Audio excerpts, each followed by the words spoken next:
Good morning, everyone. Welcome to FPC Radio Live. It is Wednesday. Got a little confused with the days there. It's Wednesday, July the 20th.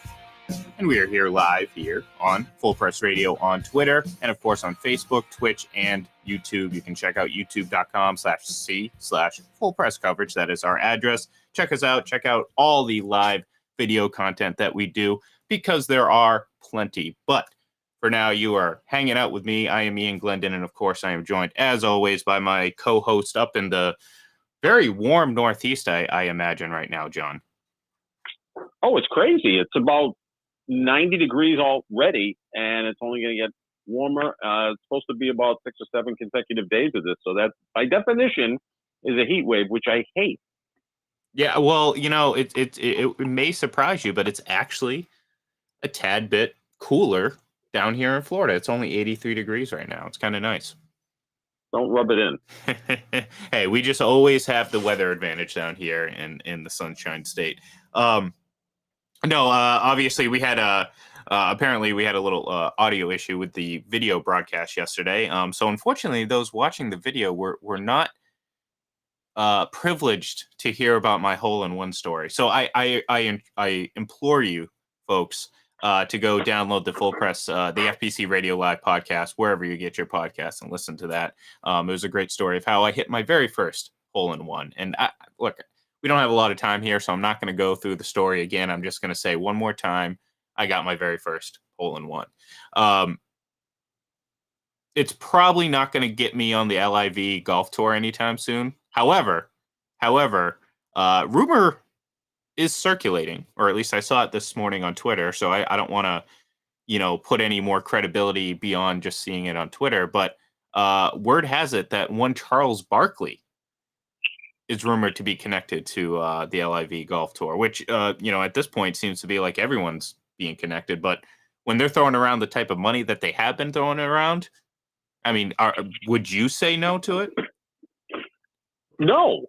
I mean, look, Charles Barkley works for TNT, Turner Sports, NBA, which is connected to China. So, if everybody's going to be holier than thou and say, I can't believe Charles Barkley would go work for Live and take Saudi money, well, he's not taking Chinese money right now. But, there is some sort of connection between China and the NBA. So, yeah, especially if you're someone who played when he made really good money, Charles Barkley, but not the type of money the players are making now. Bradley Beal is a really good player, but he's nowhere near as great as Charles Barkley was. Signs like a 5-year, $250 million contract. I'm sure Barkley's like, yeah, give me some of that money from Live if that's the case. He's not going to golf, hopefully, right? Because he's probably worse than I am. Well, he'd be a commentator and he'd be really good at it. But I don't even know what the platform is, right? Because right now it's only on YouTube. Yeah, well, the amount of money they have, they can. I'm sure they can do pretty much anything with that. Yeah, look, honestly, I wouldn't mind putting Charles Barkley out there in golf. That's entertainment. Sure. He might be the most entertaining bad golfer I've ever seen in my life. So I'd be down for that. But yeah, look, the silly money that they're throwing out there right now, and look, there's one guy that's said from the very, very beginning, I'm not a role model, it's Charles Barkley. Look, right. People are quick to condemn when they're not offered this, type of cash. And yeah, maybe you call them sellouts, maybe call them this, call them that, whatever. But to your point, you can find an underbelly to just about anything in all this. And like you said, the connection with China and what goes on in that country at times, it does seem a little bit hypocritical for those that are very closely connected with the NBA and everything like that. But then again, it's people got to be upset about something. And the more people bolt the PGA Tour, it's created this split between, golf fans and people, who are really hammering home the connection to this, the Saudis and everything like that when it comes to LIV. So I don't know. But regardless, we're not here to discuss the morality of it. We're here to discuss Charles Barkley and potentially his jump from NBA, which on a side note, that would actually really hurt. I would be very disappointed in terms of not in terms of Barkley's decision to go, but really having having to give up that dynamic that we get on the pregame show with those guys, because we've talked about it before. That's got to be the best across all sports, pregame, postgame, just any sort of panel show you have. That's the best. Oh, without question. I mean, Barkley, Shaq, Kenny Smith, Ernie Johnson. That's by far the best pre and post game show. Not even close. The NFL has nothing like that. Certainly, baseball doesn't either, and certainly hockey doesn't. So yeah, I mean, you'd be splitting those guys up. Draymond Green's always been rumored as the heir apparent to Charles Barkley, but he's still playing. Although, he's probably, ready, willing, and able to maybe do both. Play and also be a commentator, which I think would be a little bit strange. But he was kind of that during the NBA Finals. What are you talking about? Yeah. He decided to start playing around Game 4. Yeah. The first 3 games, it looks like he wasn't really there. He's more of a podcaster than a player. But sure, he's probably the guy. But you could have Chris Webber maybe fill in for a few years till Draymond retires and takes that role over full time. Whatever it is, if it's Draymond, maybe I still have a little bit of that stench from the finals, the Celtics finals loss, but I don't know. I don't find Draymond as entertaining, and as and I don't mean it in the sense like they're here to entertain me, but no, there's an entertainment factor combined with the ability to actually commentate on the game itself. I don't know too many people that can do both. Like, try, you know what I mean? Like, sometimes you're either a comedian or you're just kind of a very serious X's and O's guy. And obviously, we're mixing a little football terminology there. But it's hard to find that dynamic. I don't think Draymond's that guy. Then again, I think Charles Barkley sets a very high standard when it comes to filling the role that he plays on that show, and the spontaneity that leads to so many great moments on that show. And that's what I think is going to be sorely missed when he eventually departs, whether it's for, LIV or retirement. Because I mean, we've heard about him walking away for a while now, so this isn't anything necessarily new. Just it would certainly be disappointing from a, if you're an NBA fan who enjoys that pre and post game setup, because I surely do. And Charles is a big reason for that. Now you're still gonna have Shaq, but I think their dynamic too is very very interesting, and really anything can go. Imagine being a producer on that show, John, and just hoping that it stays on topic and on track at all times, and hoping that things don't go too off the rails, that they're gonna have to do an emergency cutaway or anything like that, and not for anything offensive, but just the goofiness and what the authenticity, I think, is what people really enjoy about it. Because this isn't a buttoned up verbatim, like we have talking points and we're going to say this, or we're going to try to say something to get a reaction. And not, you know what I mean? There's a difference between saying something outrageous just to get a reaction and saying something outrageous and genuinely believing it.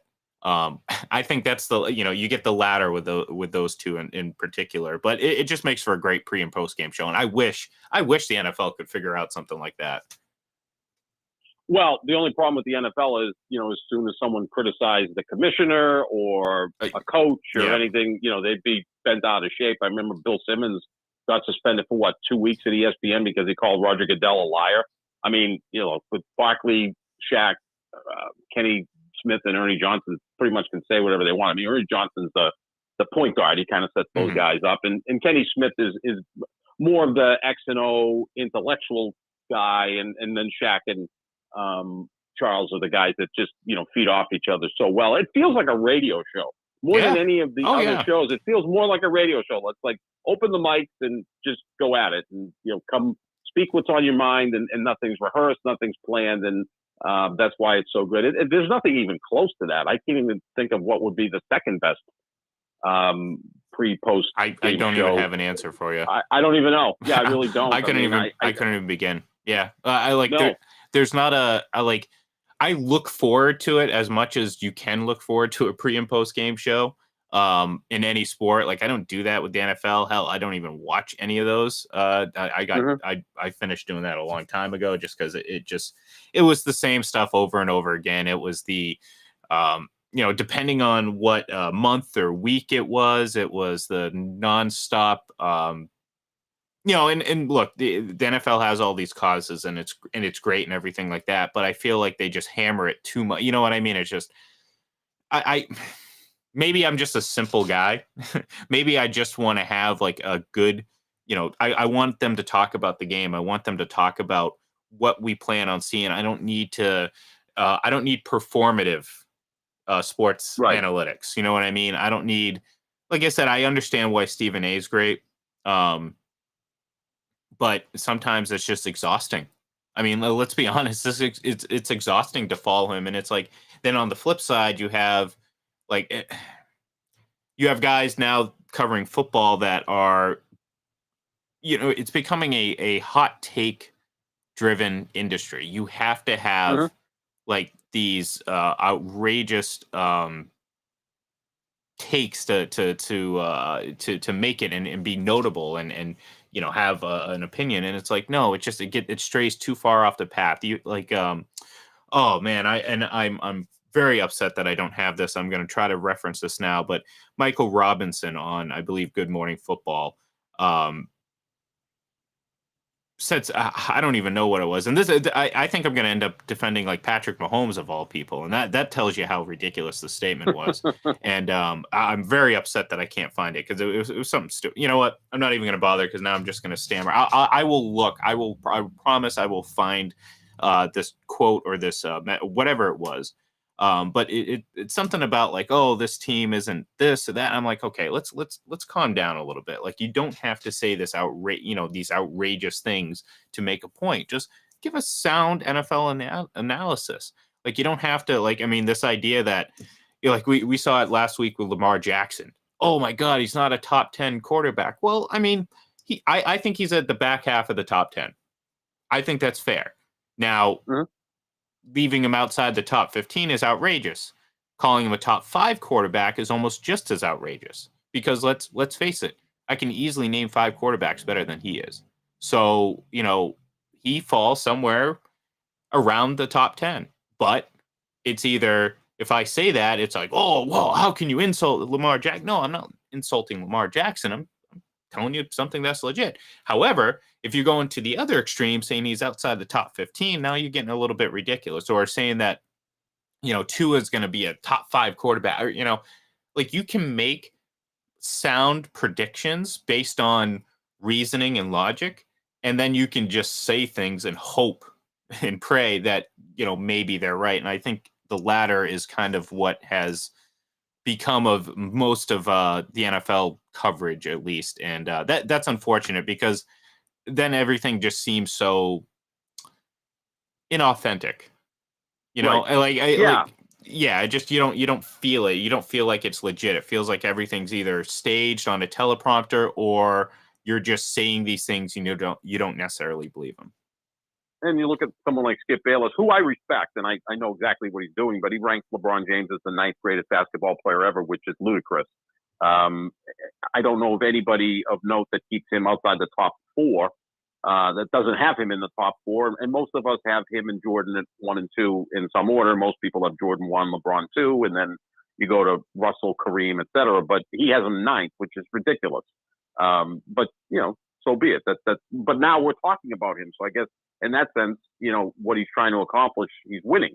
So, yeah, I mean, it's like I've always said, if you want to put a top 10 list out there, and I love lists more than anyone, but there can only be 10 names on that list. There can't be 15 names. And, I would say Lamar is like somewhere between like 9 and 12, which is still a great quarterback or near great quarterback. It's just there's other guys better. Yeah. And it's not an insult. It's just like, look, someone's got, and I found the quote. It wasn't Patrick Mahomes. So don't worry. I'm not defending Patrick Mahomes today. Today is not the day for that to happen. Your streak continues. Yeah. The streak continues, undefeated. No, this is him saying Baker. And look, I'm not a Baker Mayfield fan. We've talked about Baker Mayfield. I'm not a huge fan of his. He says Baker Mayfield might not be one of the top 64 arms in the National Football League. That's outrageous. Right. I'm sorry. Like, I'm not a big fan of his. I don't think he's that great of a quarterback. But to say that he's not one of the best 64 in the league, that's just attention grabbing. That's not sound NFL analysis. That is just saying things to get a reaction and to create a buzz, because you can't legitimately say that. Like I'm not like, trust me, I'm not trying to defend Baker Mayfield. I don't think he's a great quarterback, but that's all relative to the quarterbacks in the league right now.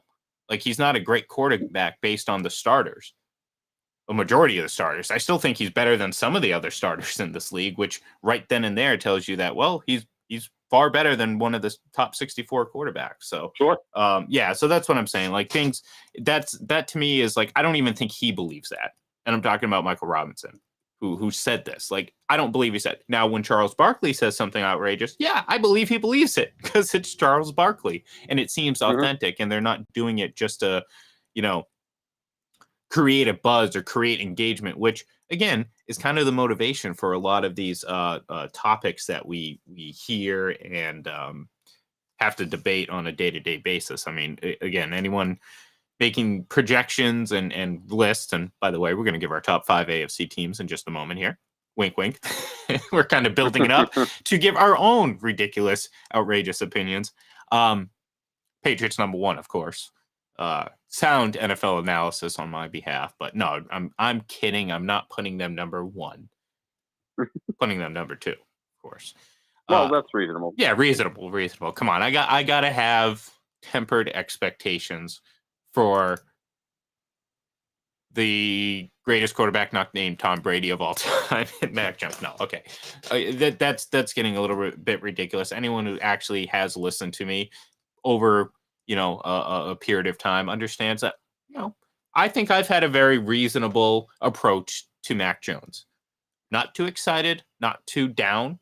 Very much appropriate wait and see mode with him, and trust me, at this point, it has not led to me believing that they are right now the second best team in the AFC. We'll get to that in just a minute, but yeah. So I don't know, John. I couldn't even think of a combination of people that would create this type of show that would rival the NBA, like the character, because you need personality.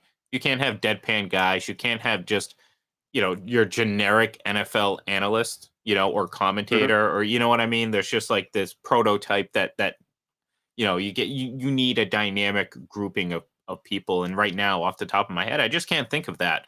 I mean, maybe Rich Eisen could be the host, so to speak. Good choice. Yep, good choice. He kind of has that same sort of ability to keep things light and also obviously host things. But aside from that, I'm not quite sure the player dynamic or you know what I mean. I don't know who else would fill in that void.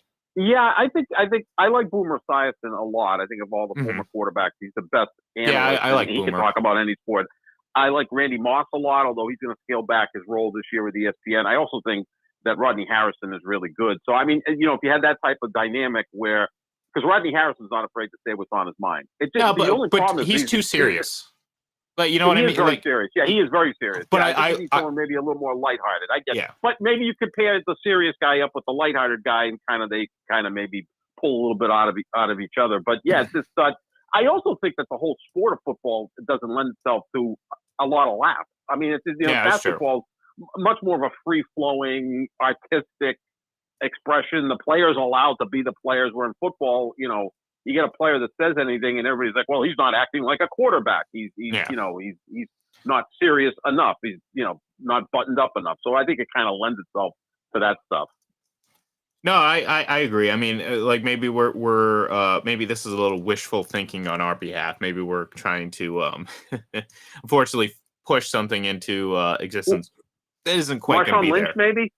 Maybe Marshawn Lynch could be someone. I know Ryan Fitzpatrick's going to be doing some stuff this year. Someone like that. That's a little bit goofy. Yeah, I could see that. I'd rather Marshawn Lynch than Ryan Fitzpatrick. Yeah, I'm kind of over Ryan Fitzpatrick. No offense, Ryan Fitzpatrick, if you just happen to be listening. I don't hate the guy. I'm like, I get it.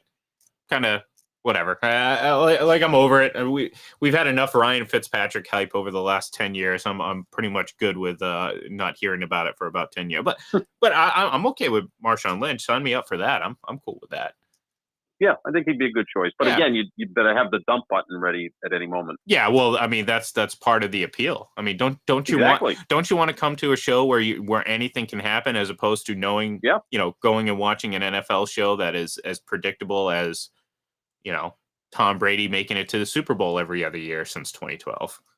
I knew you'd get that one in. Well, somehow. I just gotta always try to fit that in. I mean, again, when I see people projecting him as the 6th or 7th best quarterback in 2022, I just see that as attention grabbing, because at this point, hey, what's there to argue that he's not going to be one of the top 3 quarterbacks in the league again, just like he has been the last however many years since I was a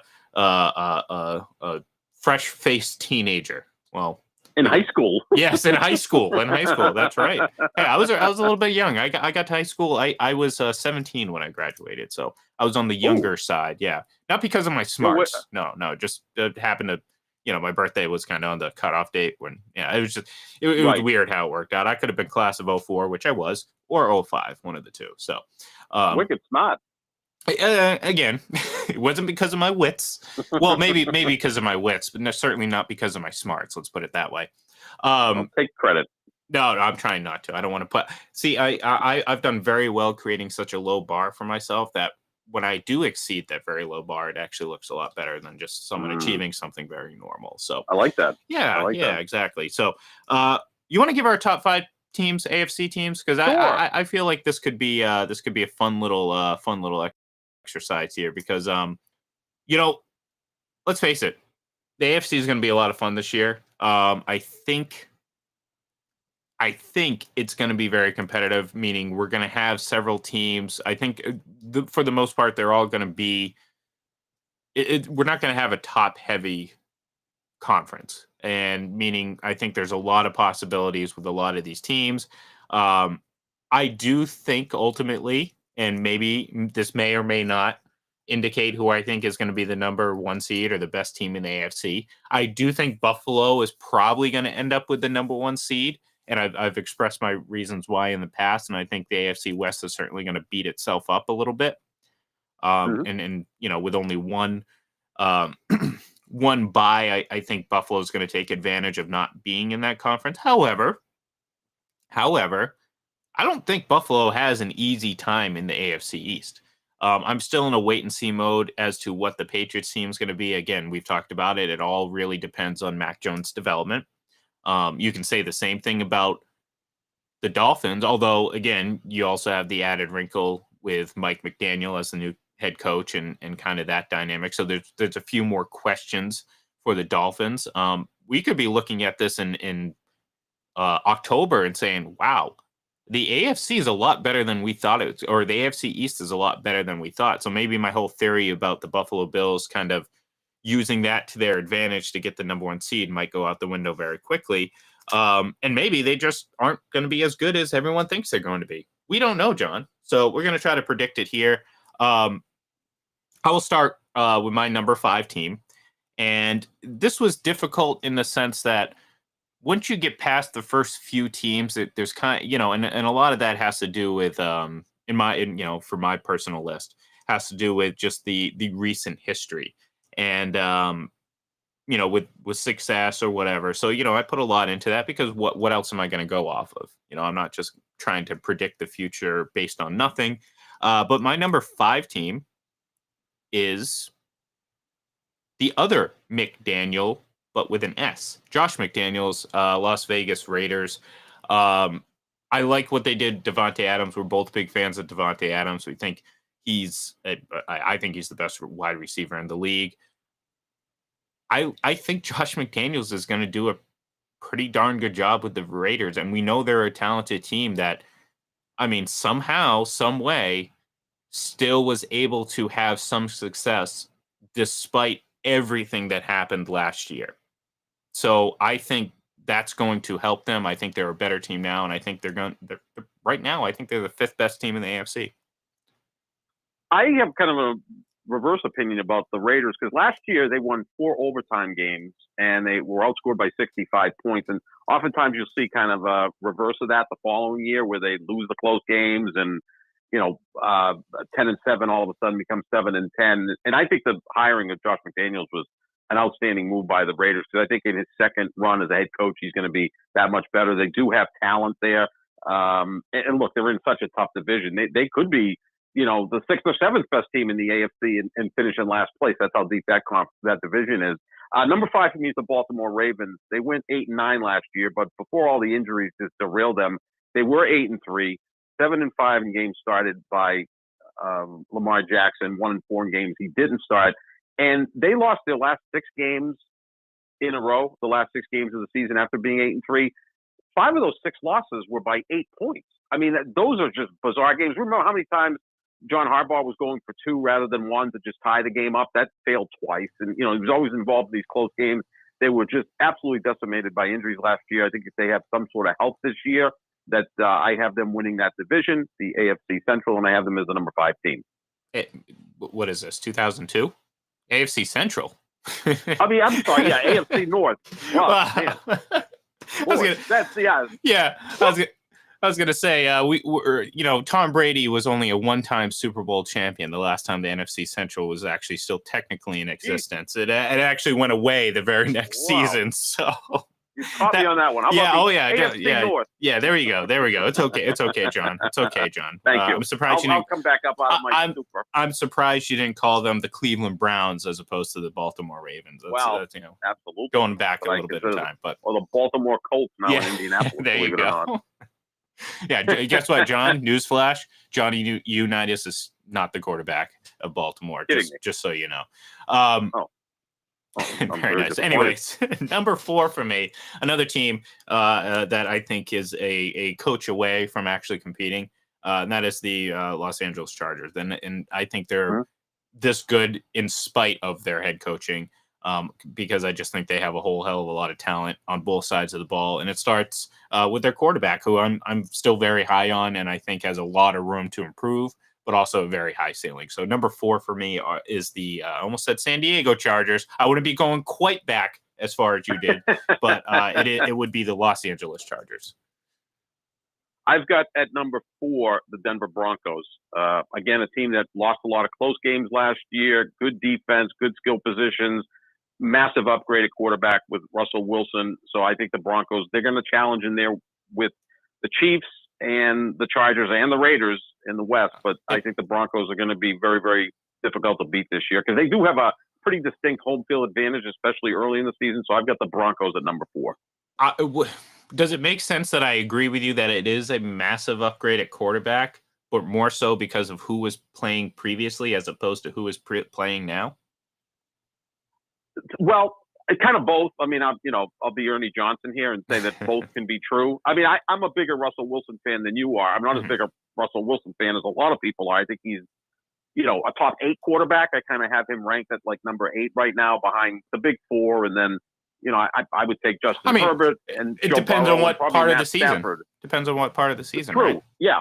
He's had a tendency of fading late in the season without question. But I think they've got a really good roster, so I have them contending in the West and as the number 4 team in the AFC. All right. Okay, I can buy that. I will. I'll rant about Russell Wilson later in the season. I'll have plenty of material, I'm sure. You will. I know. I will. Number 3 for me is the Kansas City Chiefs. Obviously, you got to give credit where credit's due. 4 straight AFC Championship games. I do think that the loss of Tyreek Hill is going to hurt this team quite a bit. And, I am not 100% sure if they are capable of adjusting. A lot of people are assuming that they're going to just adjust and be fine and everything. But I do have my concerns, and I've expressed them very consistently, John. I will say this. I'm not just blindly hating on Patrick Mahomes. I've been pretty consistent, I believe, in my critique of the young kid. I'll be interested to see how this offense adjusts and whether or not that they can maintain their level of success without the dynamicness. And I'm not everyone, oh, well, look at what they did without him before. Well, I'm talking about season long. There's a difference between, a handful of games versus an entire season. And then add on the fact that, Travis Kelce is getting a little bit older. So you're talking about 2 of the most dynamic weapons, top 10 in yards after catch last year. Again, the only team that had two of those players in it, in that top 10. That's a lot to lose, especially for a team that relies so much on that type of play. And quite frankly, I haven't seen the uh, uh, adjustments from Mahomes to get away from hero ball enough, as we've seen. And look no further than the end of the Bengals game, in the AFC Championship game. That clip actually has popped up over I don't know if you've seen it on Twitter, John, but it's actually popped up over the last couple of days of him standing in the pocket on third down for just 10, 15 seconds, and then eventually getting strip sacked. That's going to be a problem. And now you don't have Tyreek Hill to bail you out towards the end. So concerns for sure, but I got to give credit where credit's due. Kansas City Chiefs, number 3 for me. Number 3 for me, same division. The Chargers, I think they're loaded. My feelings on Justin Herbert. I think there may be a point where he's the best quarterback in football. Once Brady and Rodgers decide to retire, I think that, he could be the heir apparent, even more so than Josh Allen and Patrick Mahomes and Joe Burrow and all these great young quarterbacks. Defensively, you had Khalil Mack, J.C. Jackson. They've also addressed the interior of the defensive line because they were a sieve defensively against the rush last year. Again, I do have questions about the coach. I think he's bright enough to maybe learn from his mistakes, I hope. But I think the Chargers are going to be a load to deal with this season. Number 2 for me, the Buffalo Bills. I don't know why I pronounced it that way, but I think this is a great example of the hype getting absolutely out of control for a team. Doesn't mean I don't think they're going to be really good, but we've talked about how small these windows are, and Buffalo, fans are thinking this is going to be a long-term thing. Oh, they're going to run the AFC. They're going to do this. They're going to do that. We'll see. I think they're going to have a very good season. I do like Josh Allen as a quarterback. No, I don't think that they're the easy pick out of the AFC. I did say earlier that I do believe they're going to get the 1 seed, but for circumstances, not just because of their play. I think, again, I think they're going to have a little bit easier ability to do so. I do think the AFC is just at West is just going to beat itself up a little bit too much because you have, again, 4 teams that could easily, all 4 of them could make the playoffs. And all 4 of them, and not by just, eking in, they could all have close to double-digit wins. I don't know if that works mathematically with the NFL schedule. So I apologize if that's not a mathematical, that's not possible because of just how the schedules line up. But they could theoretically have 4 teams that have double-digit wins, and that's sure. Absurd. So, I do think that they're going to beat each other up a little bit. So I think it's going to open the door for Buffalo to sneak in and take that number 1 seed. However, I'm not necessarily sold that they are just the hands-on, the odds-on favorite to just cruise into the Super Bowl because, as much hype as they got, they still blew multiple leads late in that game. They've, late in the season were, guess what? They were trailing the Patriots in the AFC East late last season. Now, again, that doesn't mean much going into next year, but I think it's just a reminder that this Buffalo team wasn't as dominant as I think people have portrayed it to be last year. Like, I think there was a much smaller gap between the 2 teams. And like I said before, Miami and New England could potentially close that gap significantly this year. And then all of a sudden, you're talking about a window that never really opened and was never really there for Buffalo. So right now, though, number 2 team in the AFC. Yeah, Buffalo was 7-6 at one point last year, won their final 4 regular season games, and then destroyed the Patriots in the wild card round, and then lost that memorable game to Kansas City. But you do have to remind people they did lose the game. So I'm high on Buffalo, obviously, but number 2 for me will be the Kansas City Chiefs. And look, I could see the Chiefs being 2, and then a month into the season, me saying, what the hell was I thinking of their number 6 or 7? Because Tyreek Hill is a massive loss.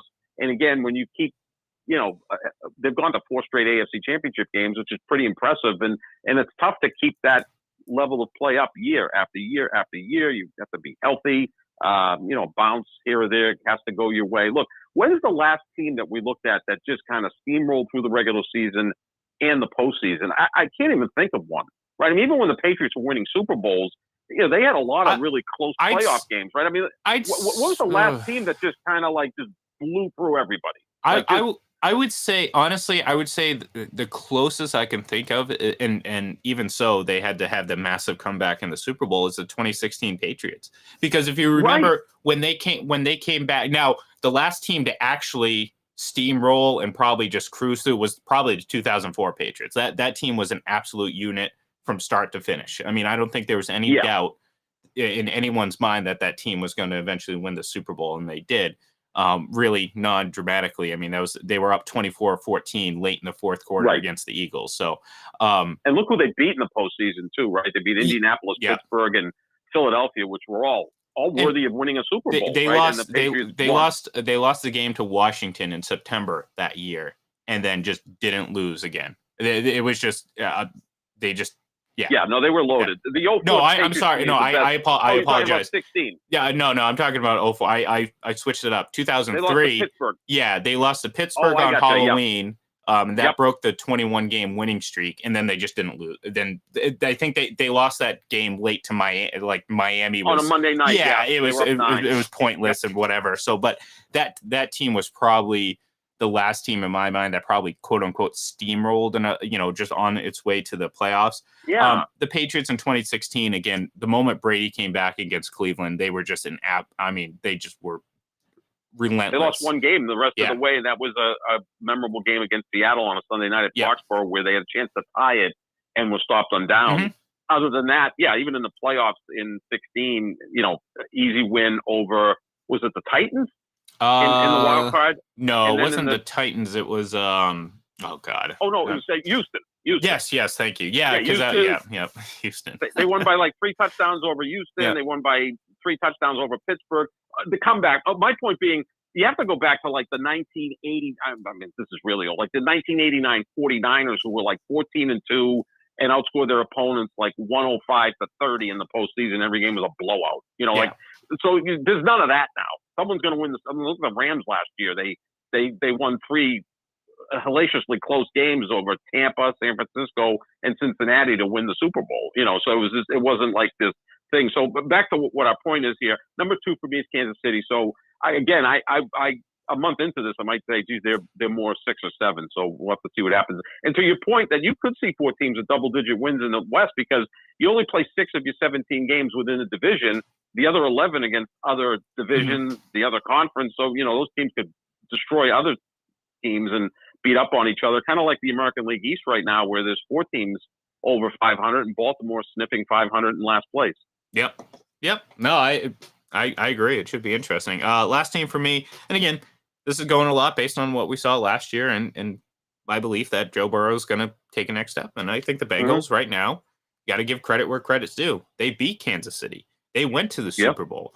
And unfortunately it didn't work out for them, but I'm basing it, on all we know right now. And that is, the Bengals are the reigning AFC champion. And I think that says a lot. So that could change though. And again, this isn't where we think they're going to ultimately land in the standings. This is more or less where they stand right now. And I think, because obviously the Patriots are going to skyrocket to the top of this list by October, and they're going to be number 1 team, and we're going to all be back to normal, and everyone's going to be upset.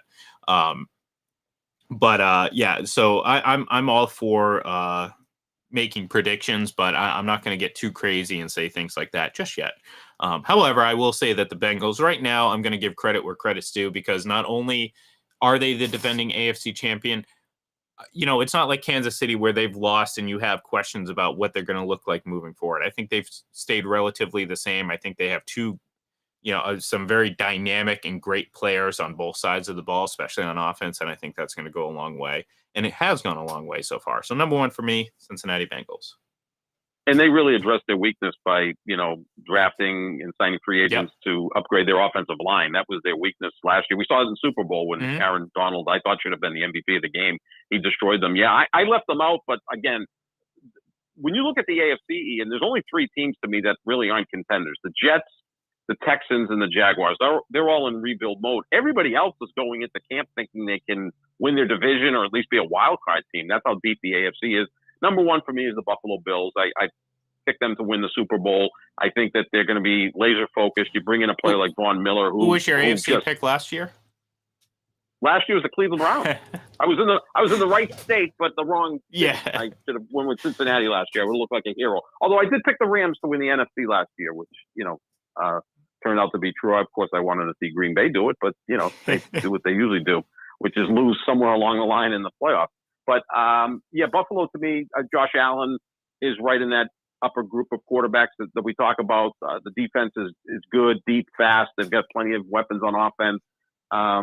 The only thing is I think Buffalo has to take care of business better than they did last year so that they can be the number one seed and get a bye and get 2 home games and, get that route to the Super Bowl because that makes it a lot easier. Though Cincinnati and the Rams both had to go, 3-0 in the postseason to get to the Super Bowl last year. So anything's possible. But I just think that adding a player like Von Miller, who just is a winner, right? It's just wherever he goes seems to, follow winning. So I think that's going to be a good addition, and I'll pick the Bills. But again, like I said, you got 13 teams in the AFC that, they'll be moving up and down those power rankings all year.